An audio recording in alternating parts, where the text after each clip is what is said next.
Hello, and welcome to On the Turf, hosted by three guys who have never been on the turf.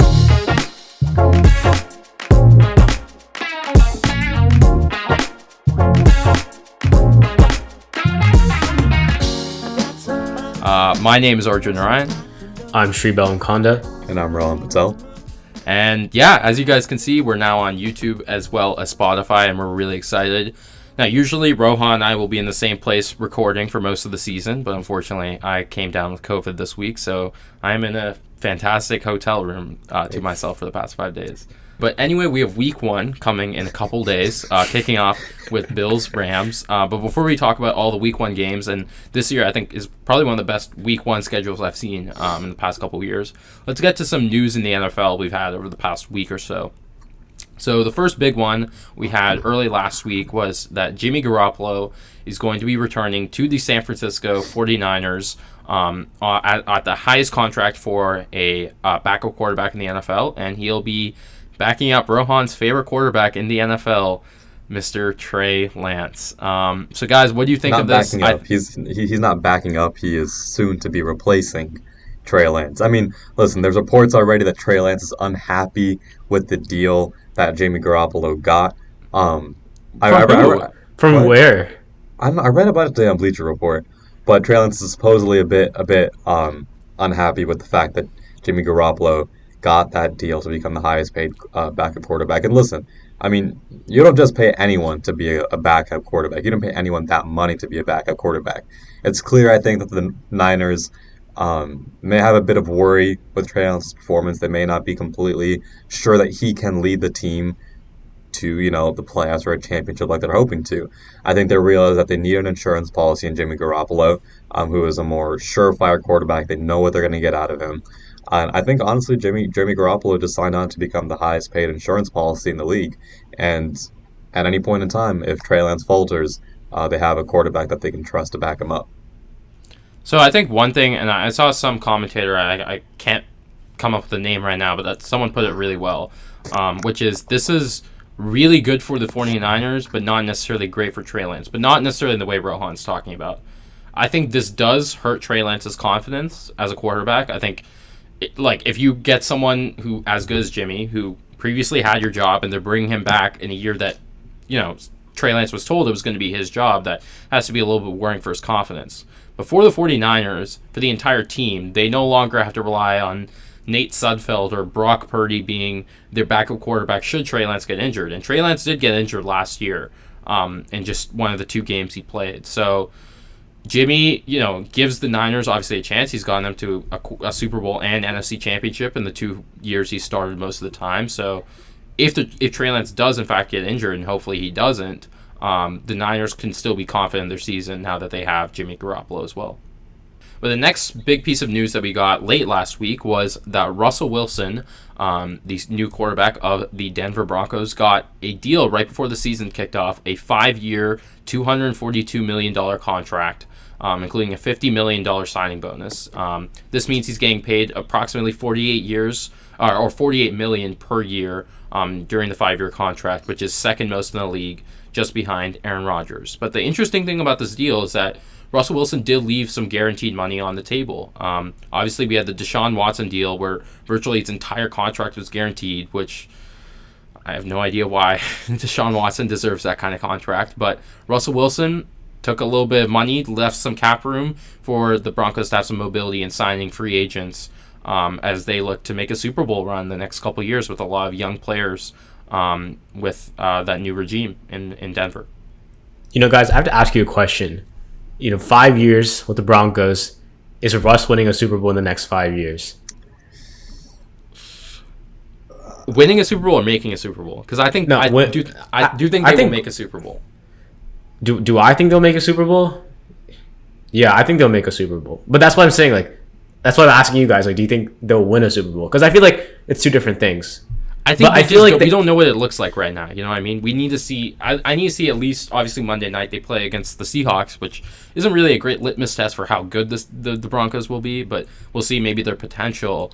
But I think we just need to see how those offensive pieces gel together before we can make any determination on it. Yeah, I agree. But if I had to bet, I'm going to say no. Winning a Super Bowl is Damn. just so incredibly hard in this league. Like, come on, 1 out of 32 teams every year. And obviously the Broncos are a great team right now, but like Arjun said, you haven't really seen much out of them. At the end of the day, Russell Wilson has only won one Super Bowl in his entire career. Obviously, not knocking him. He's had a great resume. He's a great player. But if I had to bet with all the talent around right now, especially in the AFC West, I think it's going to be pretty hard. I think it's a well-deserved deal for Russ. I think it's good that the Broncos locked him down long term. Probably going to carry him through just about the twilight of his career, or at least the twilight of his prime. And it matches well with a lot of the other contracts around the league. Kyler got 46.1, Deshaun got 46, Mahomes is 45. I think with this new quarterback market, he got a fair price, and it still allows him a lot of flexibility. But this brings us to another quarterback who is also facing a contract dilemma in Lamar Jackson, who is also poised to get a really large contract, who also really deserves a really large contract for the work he's put in with the Ravens. Now, obviously, this deal might not get done before the season starts. It probably won't at this rate.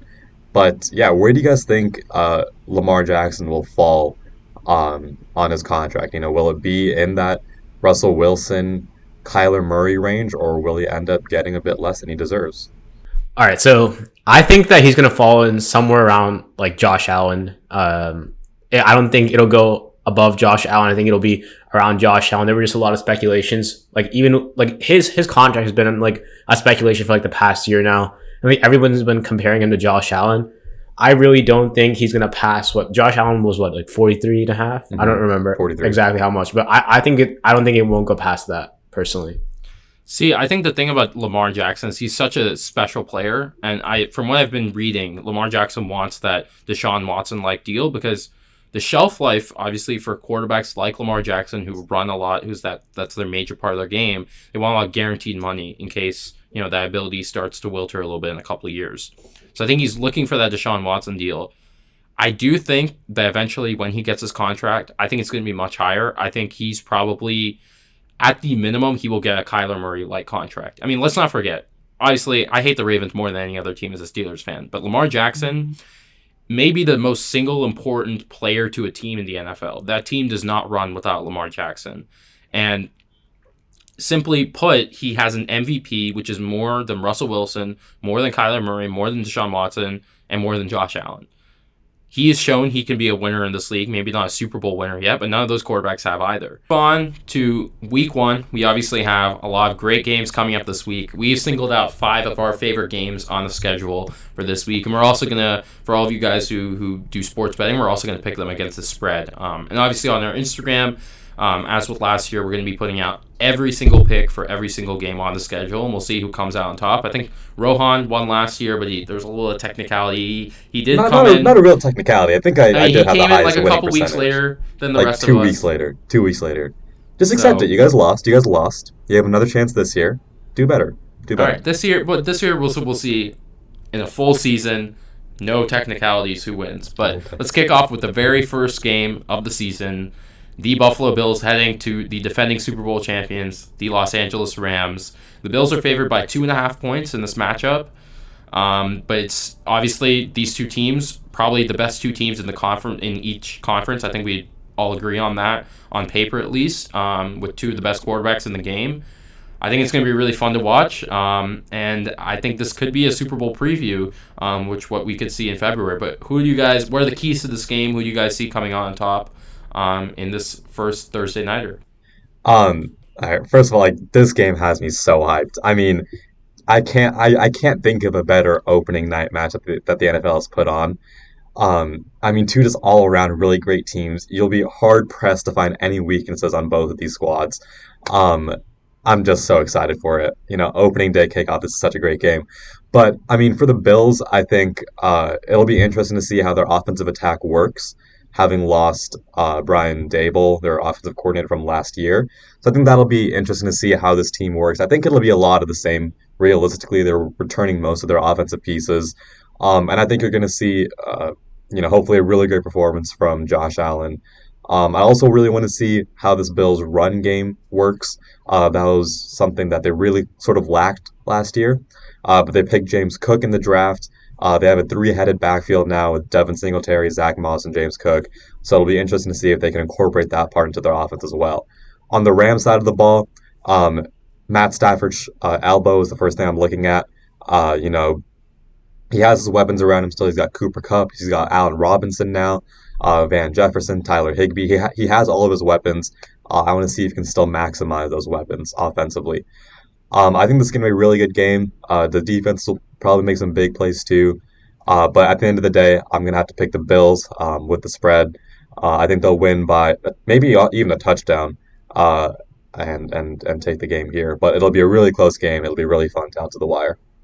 All right, so I agree with everything you say, Rohan. And honestly, I'm just looking at it from the Bills' point of view. They don't have Trey White, and the Rams are different this year. I feel like everyone was focused on Cooper Kupp last year, but this year they got Allen Robinson. And even if Matt Stafford elbow injury is like somewhat of a concern, I don't think that's going to be the biggest issue in this match. I think Allen Robinson, Cooper Kupp, I'm just like smiling as I think about it because that duo just sounds amazing to me.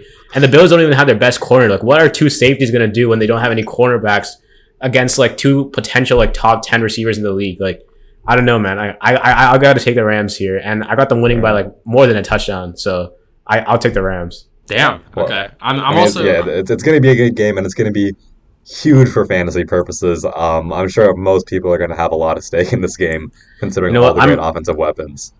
No, I got the Bills kicker on my fantasy team, so I just really hope they get some field goals. Nice. Nice. I'm gonna take the Rams as well. I think for the same reasons Trey said, that Trey White thing is a big thing for me. I think either Cooper Kupp or Allen Robinson will feast in this game. I'm not going to take them for more than a touchdown. Obviously, that doesn't matter for the spread because the Bills are favored, but I would say it's going to be a close game. I think it's going to be a last-minute field goal or a last-minute score that kind of separates these two teams because either offense can obviously wake up and bring them back into the game. All right, let me enter this next game because I really don't want to talk about this goddamn game. It's the Steelers versus the Bengals. Listen, okay, so to give you some background, we wanted to only pick 5 games. I thought that the Cardinals and Chiefs was a better game to talk about. Not because I'm a Cardinals fan, but because it's a new era for the Chiefs. The Cardinals, we want to see them without D-Hop, with their new offensive weapons, with Kyler Murray just coming off a new contract. But no, because Mitch Trubisky is so exciting to talk about. So let's talk about the Steelers versus the Bengals. The Bengals are favored by, or the spread right now is Bengals minus 6.5. The Bengals are easily going to hit that. Honestly, this isn't even a game to watch. The Bengals will have a field day with the Steelers. They're going to look really good, I think, in their first game with a better offensive line. That Joe Burrow-Jamar Chase connection will be on fire.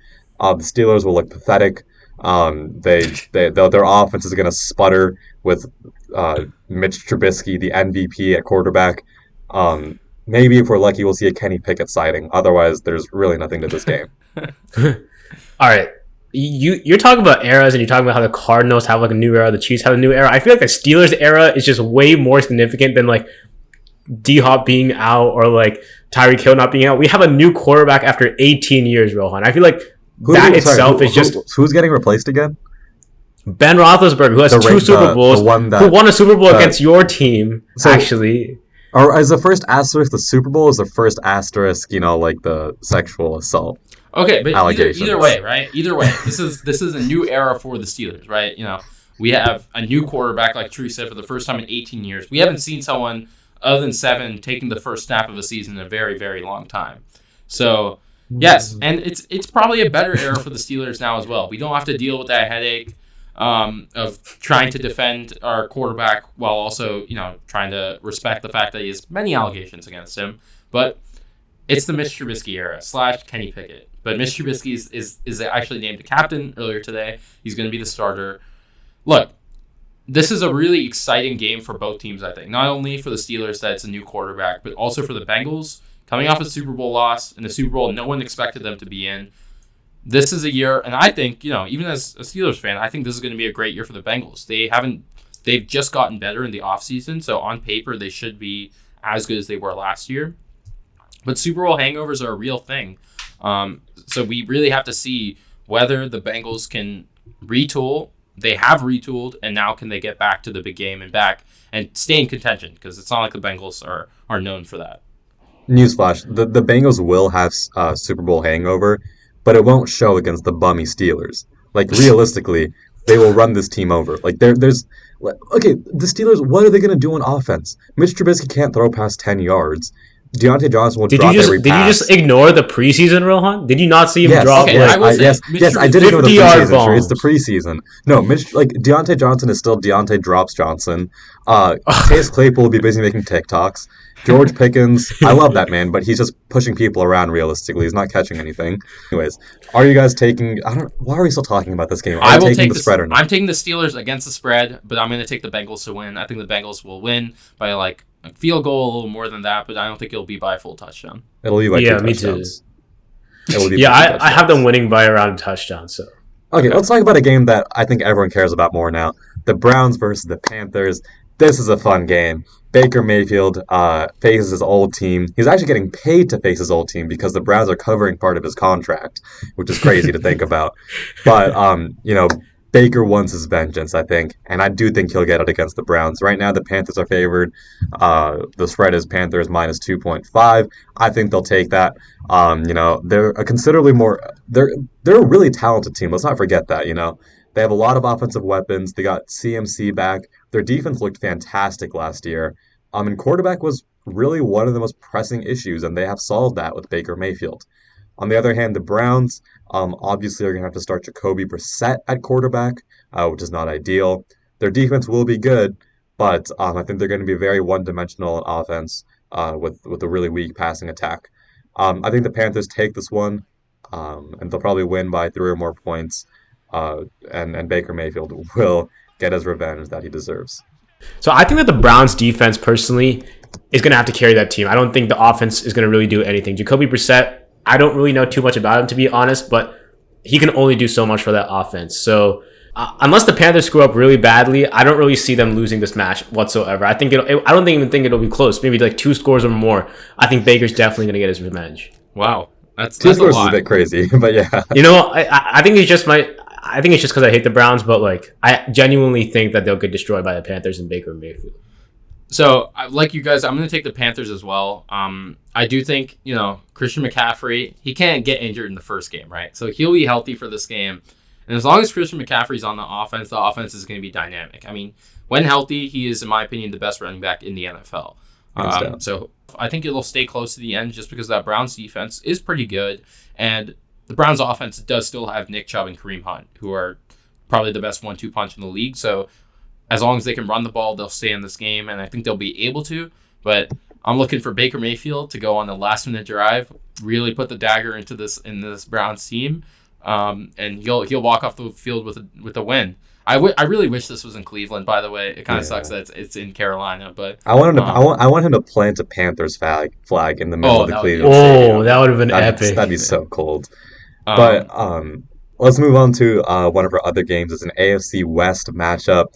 There's going to be a lot of these throughout the season, and they're all going to be great games. They're all going to be must-see TV with all the weapons in this division.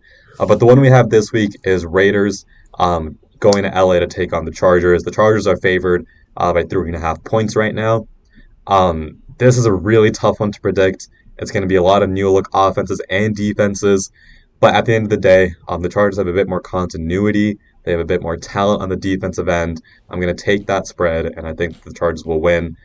This is also going to be a game, I think, with a huge fantasy day for all the offensive players involved.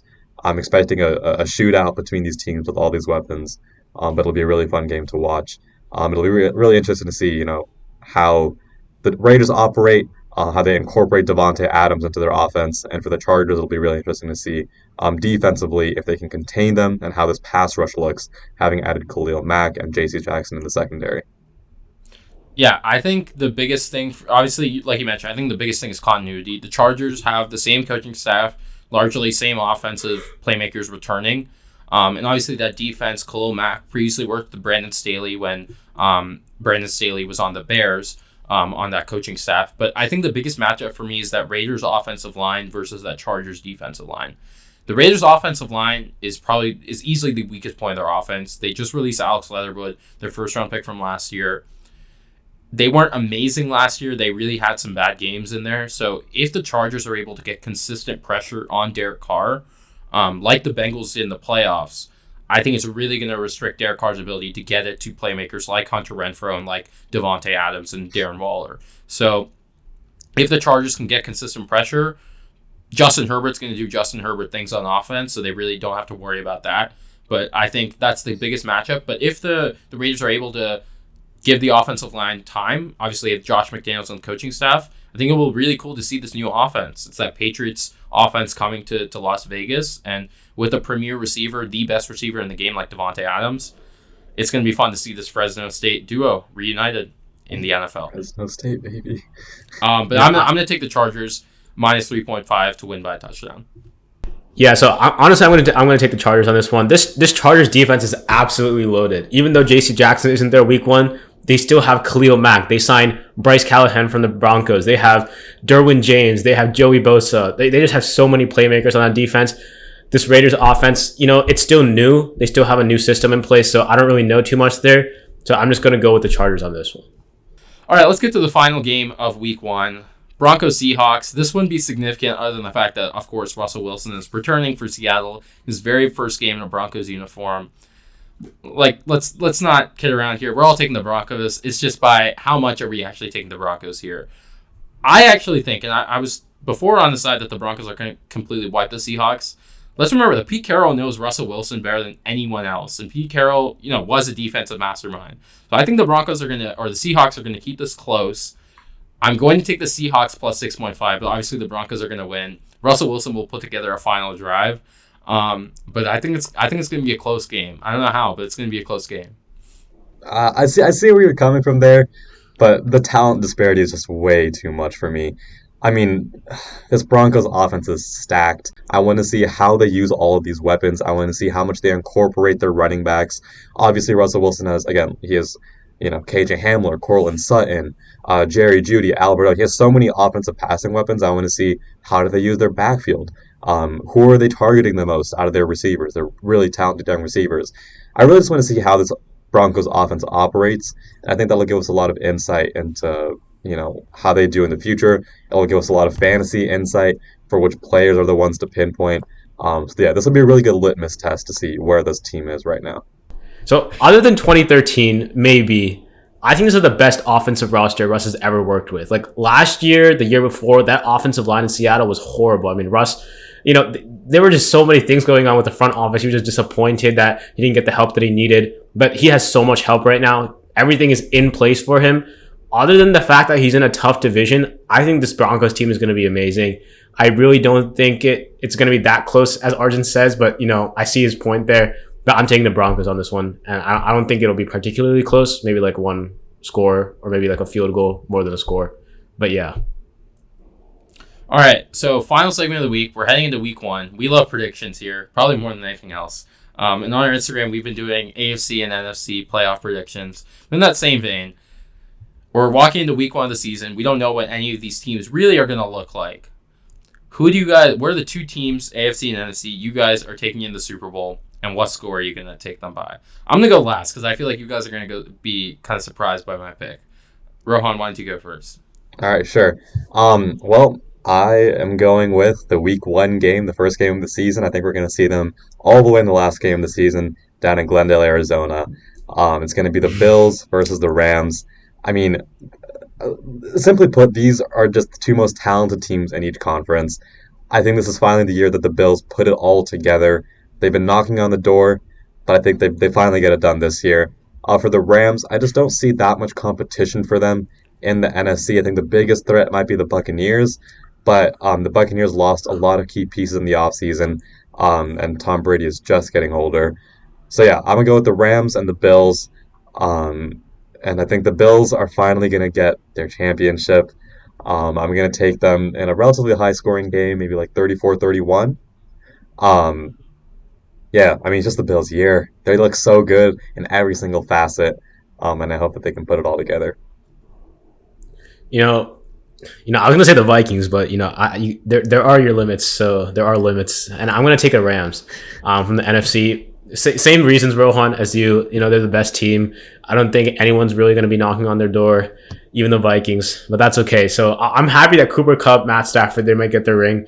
But you know, I have them paired up against the LA Chargers, and I've been on the Chargers train. I feel like everyone's been on the Chargers train.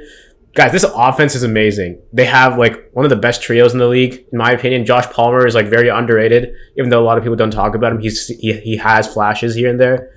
And I think that, you know, that offensive line is good too, and that defense is amazing. So, you know, I feel like we could see a Chargers-Bills AFC championship going on, and I feel like the Chargers might take that. I think the Bills are going to screw it up. I actually think Josh Allen is going to choke in that game, especially. The Chargers are the choke artists of the league. The Chargers are the premier choke artists of the league. And while, listen, I do think the Chargers will go far, but experience is key in the playoffs. Experience is so vital. That's why the Chiefs won last year. That's why the Rams won this year in the playoffs against the Bengals. Experience is key. Talent can only take you so far, and the Bills have playoff experience. I will say that. Come on, like the Bengals last year, no one on that roster besides Zach Taylor being Sean. Okay, excuse me for this, but being Sean McVay's errand boy during that 2019 Super Bowl, no one had been to the Super Bowl. I agree, but I don't know. That's a completely separate discussion. I think the Bengals lucked their way into that Super Bowl. I think that everything fell right in their favor. But my point is that, you know, at the end of the day, the Bills have been here. They're battle tested. I think they're ready to take the chip now. But anyways, Arjun, let's move on to your pick. I know it's going to be outlandish. Okay, it's not. I don't think it's that outlandish. Look. We've got this past year. I've talked a lot about Aaron Rodgers, and it's almost been like a character arc I've had with Aaron Rodgers. I swear to God. If he says the Packers, okay, let me explain to you why. If you're the Packers, I think me and Trey might kick you off your own podcast. It's all of our podcasts, and I'm editing. I edit these podcasts, so you can't do that. I'm gonna take the Packers facing the Chargers. Let me explain. Oh God. Let me explain. The Packers this offseason lost Devontae Adams. Initially, I would have said, all right, this takes them out of NFC North contention. This takes them out of near playoff contention. But here's why I love what the Packers have done this offseason. The Packers have focused on defense and a running game. Those are two things that against experienced offenses like the Rams, the Buccaneers, the Arizona Cardinals, those high-flying offenses in the NFC, those are the kinds of things that nullify those teams. They're going to keep those great quarterbacks off the field, and when they are on the field, they're going to force them into turnovers and incompletions. That Packers defense, on paper, looks to be the best defense in the league. That defense, they made a lot of investments in the offseason. Jair Alexander is close to being the best corner in the league. Devondre Campbell had a breakout season as a linebacker last year. That defense is going to really shock some people. Pass rush at all three levels, essentially. Now let's talk about the offense, because that's the main thing, right? The receivers don't really inspire much confidence right now.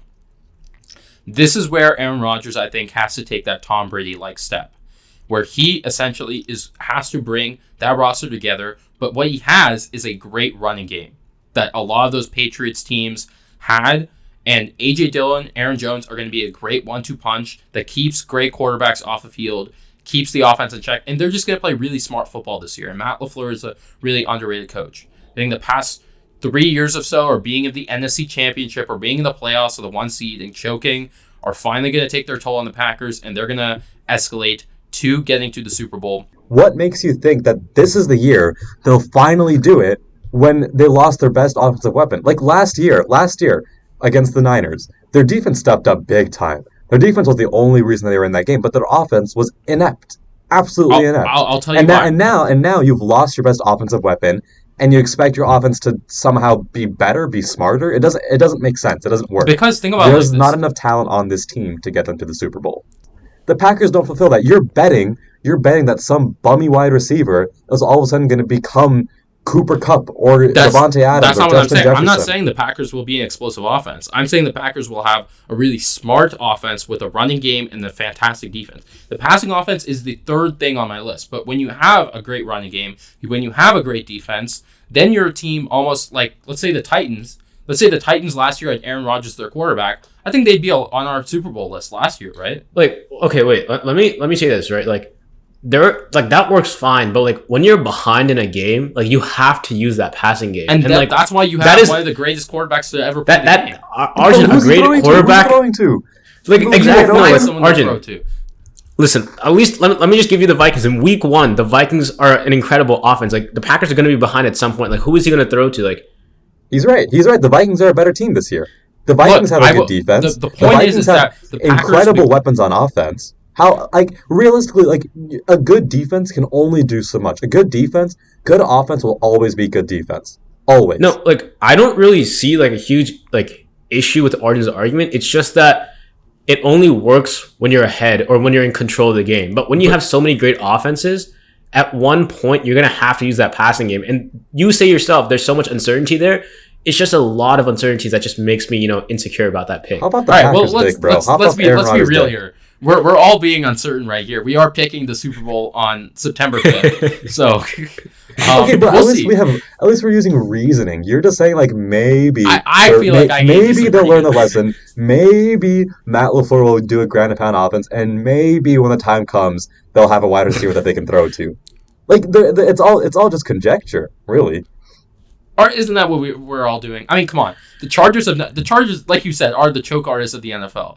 We love Justin Herbert, and which is why we're saying they're going to go far this year. But, like, have we seen them make the playoffs? No, we haven't. Have we seen the Packers get the 1 seed in the past 2 years and Aaron Rodgers win back-to-back MVPs?